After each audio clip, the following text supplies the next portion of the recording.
আজ চলুন শুরু করা যাক ক্ষমতার জগতের এক অভূতপূর্ব যাত্রা। এটা এমন এক জগৎ যেখানে ক্ষমতার সিংহাসনে বসা মানুষদের সুরক্ষার জন্য ব্যয় করা হয় কোটি কোটি টাকা। কিলার রোবট থেকে শুরু করে সবচেয়ে ভারী অস্ত্রে সজ্জিত দেহরক্ষী কিভাবে তাদের জীবন বাঁচায়। হ্যাঁ, এই গল্পের প্রতিটা অধ্যায় নতুন বিস্ময় নিয়ে হাজির হবে।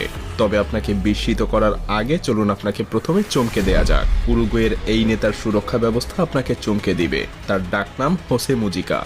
এমন এক রাষ্ট্রপতি যার জীবন যেন পৃথিবীর সমস্ত বিলাসিতার বিপরীত। বিলাসবহুল প্রাসাদে থাকার পরিবর্তে তিনি বেছে নিয়েছেন একটা টিনের ছাদওয়ালা ছোট্ট ঘর।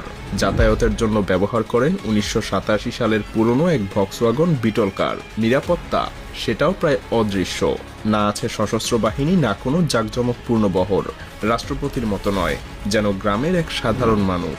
আর এখানেই লুকিয়ে রয়েছে তার মাহাত্ম্য। এই সাধারণ জীবনযাপন তাকে করে তুলেছে অসাধারণ।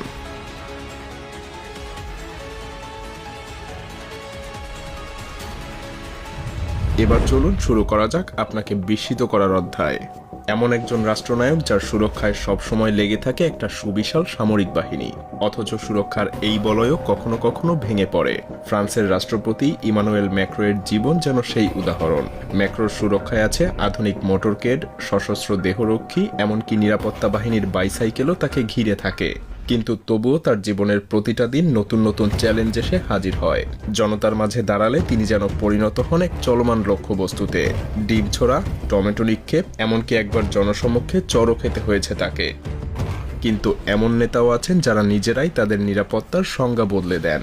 তাদের উপস্থিতি, তাদের কাজ সবকিছুই যেন এক অদ্ভুত শক্তি বহন করে। ফিলিপাইনের প্রেসিডেন্ট রদ্রিগো দুতার্তে এমনই এক চরিত্র। একদিকে কঠোর শাসন, অন্যদিকে এক সাধারণ মানুষের মতো জীবনযাপন। মোটরসাইকেলে চড়ে বন্ধুদের সঙ্গে রাস্তায় ঘুরে বেড়ানো, এটা ছিল তার সবচাইতে প্রিয় কাজ। তবে এই নিরীহ দৃশ্যের পেছনে লুকিয়েছিল এক ভিন্ন বাস্তবতা। তার বাইকের চারপাশে ঘিরে থাকত সশস্ত্র বাহিনী, তৈরি থাকত যে কোনো বিপদের মুখে লড়াই করার জন্য। এমনকি তার বহরের দৃশ্য দেখে মনে হতো তারা যেন যুদ্ধক্ষেত্রে যাচ্ছেন।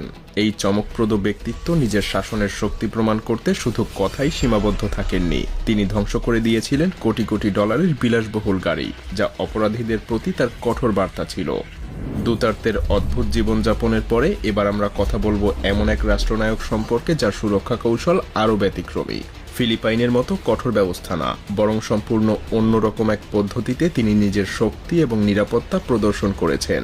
তিনি মিশরের রাষ্ট্রপতি আবদেল ফাত্তাহ আল সিসি। সাধারণত রাষ্ট্রনায়করা তাদের দেশের সামরিক শক্তি প্রদর্শন করতে ব্যবহার করেন ট্যাঙ্ক, যুদ্ধবিমান কিংবা বিশাল বিশাল সামরিক কুচকাওয়াজ। কিন্তু সিসি পুরো বিশ্বকে ভিন্ন কিছু দেখিয়েছেন। তিনি মিশরের সেনাবাহিনীকে দেখান সম্পূর্ণ ভিন্নভাবে। বেশিরভাগ সৈন্যকে সামরিক পোশাকের বদলে সাজানো হয়েছিল বডি বিল্ডারদের মতো। আল সিসির অদ্ভুত কৌশলের পর এবার আমরা সামনে আনছি এমন এক নেতাকে যার সুরক্ষার পদ্ধতি পুরোপুরি এক নতুন মাত্রায় পৌঁছে গিয়েছে। মিশরের সেনাবাহিনীর পেশির প্রদর্শন যেখানে ছিল এক ধরনের প্রতীক, সেখানে এই নেতার সুরক্ষা ছিল সরাসরি জীবন বাজি রাখা। ভেনেজুয়েলার রাষ্ট্রপতি নিকোলাস মাদুরো। একবার একটা সামরিক অনুষ্ঠানে বক্তৃতা দেওয়ার সময় তার বিরুদ্ধে ঘটে যায় এক ভয়ঙ্কর হত্যাচেষ্টার ঘটনা। দুটো ড্রোন যা বিস্ফোরক বহন করছিল তার একটা মঞ্চের কাছেই বিস্ফোরিত হয়। পুরো এলাকা মুহূর্তের মধ্যেই অস্থিরতায় ভরে ওঠে। ঠিক তখনই মাদুরোর সুরক্ষা বাহিনীর সত্যিকারের শক্তি প্রকাশ পায়। তারা দূর থেকে আক্রমণ প্রতিহত করার চেষ্টা করেনি, বরং তারা নিজেদের দেহকে ঢাল বানিয়ে ঘিরে ফেলে মাদুরোকে। এক মুহূর্তের মধ্যেই তারা এক মানব ঢাল তৈরি করে, যাতে তার কোনোভাবেই ক্ষতি না হয়। কিন্তু এই দৃশ্যের আরেক দিক ছিল আরও চমকপ্রদ। মঞ্চের পাশে দাঁড়িয়ে থাকা সেনারা যারা কুচকাওয়াজে অংশ নিচ্ছিল তারা ভয়ে পালিয়ে গিয়েছিল। দুই বিপরীত চিত্র, একদিকে প্রাণবাজি রাখা দেহরক্ষী আর অন্যদিকে জীবন বাঁচাতে দৌড়ে পালানো সেনারা।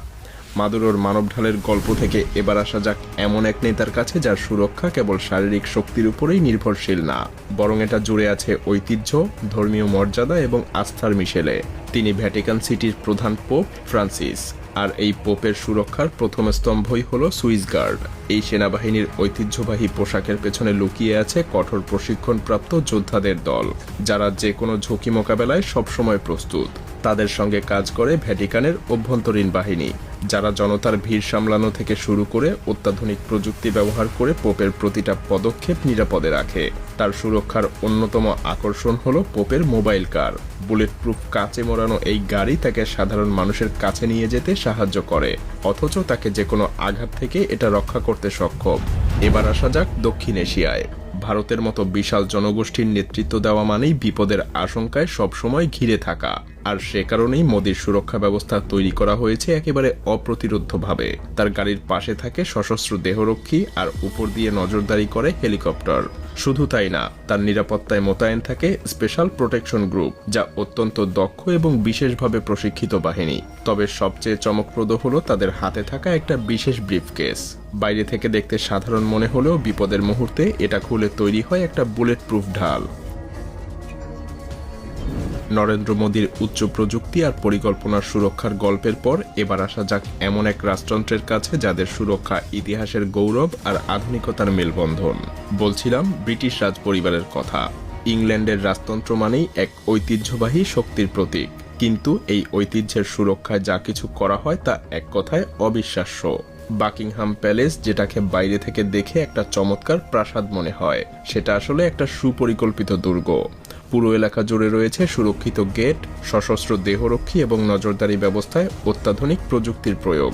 তবে এই সুরক্ষার আসল চেহারা ফুটে ওঠে রাজপরিবারের বিখ্যাত কিংসগার্ড বাহিনীতে।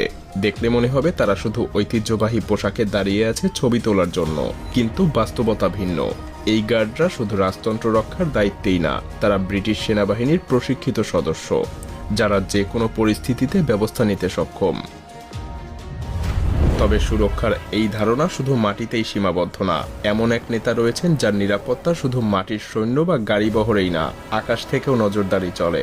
বলছিলাম রাশিয়ার প্রেসিডেন্ট ভ্লাদিমির পুতিনের কথা। পুতিনের সুরক্ষা ব্যবস্থা একেবারে ভিন্ন। তার যে কোনো সফরে শুধু দেহরক্ষী আর সশস্ত্র বাহিনীই থাকে না, সঙ্গে আকাশে থাকে যুদ্ধ বিমান। এই যুদ্ধ বিমান তার ব্যক্তিগত বিমানের চারপাশে একটা অদৃশ্য ঢাল তৈরি করে। আরও চমকপ্রদ ব্যাপার হলো, অনেক সময় তার আসল বিমানই চিহ্নিত করা যায় না, কারণ একই সঙ্গে উড়তে থাকে একাধিক ডিকয় প্লেন। উদ্দেশ্য সম্ভাব্য হামলাকারীদেরকে বিভ্রান্ত করা। পুতিনের মোটরকেডও কম চমকপ্রদ নয়। রয়েছে একাধিক ব্ল্যাক আর্মর গাড়ি, যার প্রতিটা প্রস্তুত যে কোনো পরিস্থিতি মোকাবেলা করার জন্য। আর তার দেহরক্ষী, তাদের প্রতিটা সদস্য যেন এক একজন প্রশিক্ষিত যোদ্ধা, যারা শুধু আক্রমণ ঠেকানোই না, প্রয়োজন পড়লে পাল্টা আক্রমণও চালাতে সক্ষম।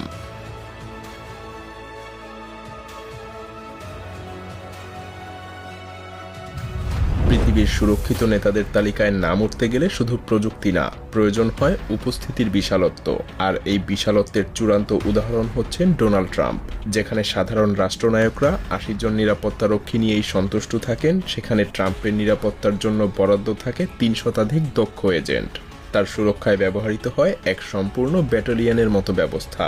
শুধু দেহরক্ষী বা মোটরকেড থাকে না, থাকে sniper unit, contra assault term, এমনকি রোবোটিক কুকুরও।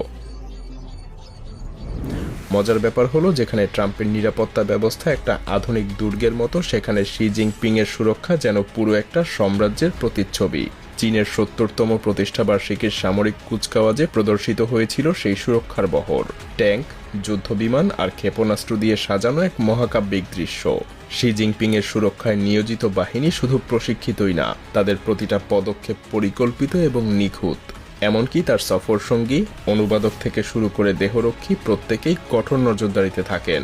তার সুরক্ষার এই বলয় কেবল তার শারীরিক সুরক্ষা না, চীনের শক্তি এবং স্থিতিশীলতার প্রতীক, যেন তার উপস্থিতি পুরো দেশের ঐক্য আর অপ্রতিরোধ্যতাকে প্রকাশ করে।